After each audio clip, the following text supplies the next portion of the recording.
मैं घुसा तो एक आंटी जी मेरे पास आई, उन्होंने बोला बेटा लोगों ने धोखा दे दिया। तो मैं आपको ये कहना चाहता था आंटी जी, आपको नहीं पता है यहाँ इस डीडीए फ्लैट्स कालका जी के जितने भी लोग हैं उन्होंने दिल भर के मुझे वोट दिया और इन लोगों ने मुझे जिताया। इन लोगों ने किसी ने धोखा नहीं दिया। तो कोई भी ये अपने मन में बात ना रखे। मैं आपको बता दूं, ग्रेटर कैलाश विधानसभा में बहुत सारे एरिया आते हैं। डीडीए फ्लैट्स कालका जी, चाहे जनता हो, चाहे 1 से लेकर 53 हो, चाहे LIG हो, चाहे ABCD हो, इन्होंने दिल खोल के आशीर्वाद मुझे हर चुनाव में दिया और इस बार भी इन्होंने जिता के भेजा था। चिराग दिल्ली गांव हो, उन्होंने जिता के भेजा। शाहपुर जेठ गांव हो, उन्होंने जिता के भेजा। सावित्री नगर गांव हो, उन्होंने जिता के भेजा। जमरूदपुर वालों ने जिताया। डीडीए फ्लैट्स कालका जी तो मैंने बता दिया। खिड़की एक्सटेंशन हो, जीत के आए। पंचील विहार हो, जीत के आए। कुछ एरिया थे जहां पे हमारे वोट कम हो गए, उसके अंदर ये चलता रहता है। तो जो है समय है, चलता रहता है।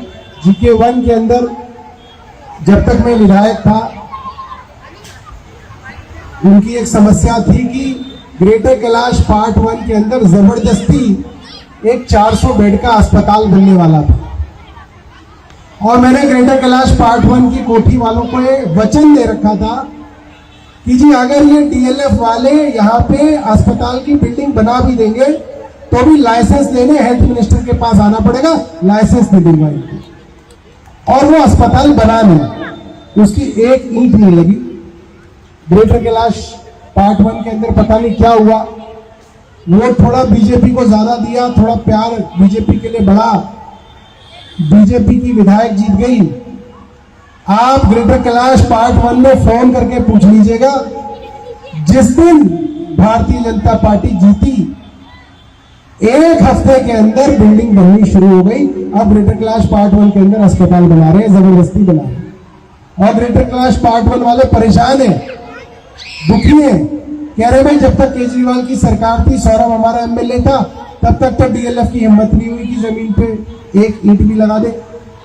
और जिस दिन सरकार बीजेपी की आ गई, अगले दिन से कॉलोनी के बीचों बीच 400 बेड का प्राइवेट अस्पताल बनने वाला है। अब लोग परेशान है कि भाई इसकी वजह से ट्रैफिक बढ़ेगा, एम्बुलेंस आएंगी रोज, पानी कहाँ से मिलेगा इनको, रोज की दिक्कतें आएंगी। मगर ये सब जो है अब उस सब एक चीज की देन है। मगर आप लोगों के विषय में मैं अभी जब घुस रहा था तो मेरे मन में विचार आया था कि आप माताओं ने, बहनों ने, बुजुर्गों ने बहुत प्यार से, आशीर्वाद से मुझे इस चुनाव में वोट दिया, लाइनों में लग लग के वोट दिया। बहुत सारे ऐसे लोग थे, सामने मेरे बैठे हुए हैं, भगत जी बैठे हैं, चंद्रभान जी बैठे हैं, कई सारे लोग बैठे हैं जो एक एक रैली में मेरे साथ घूमे। हमने कभी अपनी रैली में किसी को आने के लिए 1 रुपया नहीं दिया आज तक। लोग अपनी इच्छा से, अपने प्यार से, अपनी मोहब्बत से आते थे, पूरे पूरे दिन रैली में घूमते थे, हमारे लिए प्रचार करते थे, लोगों की कई बार गालियां भी खाते थे, पसीने पसीने हो जाते थे। और लोगों ने लंबी लंबी लाइनों में लग के वोट भी दिया। मेरे मन में बोझ है कि आप लोगों के वोट देने के बावजूद जो है मैं इस बार चुनाव के अंदर जो है नहीं जीता और आप लोगों की सेवा नहीं कर पाया। मन में आपके कई बार आता होगा, हमने वोट दिया, फायदा नहीं हुआ।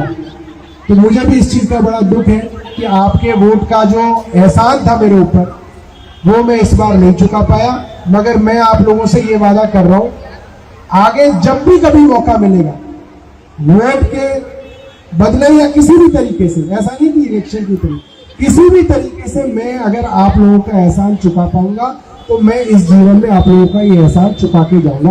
बहुत बहुत धन्यवाद।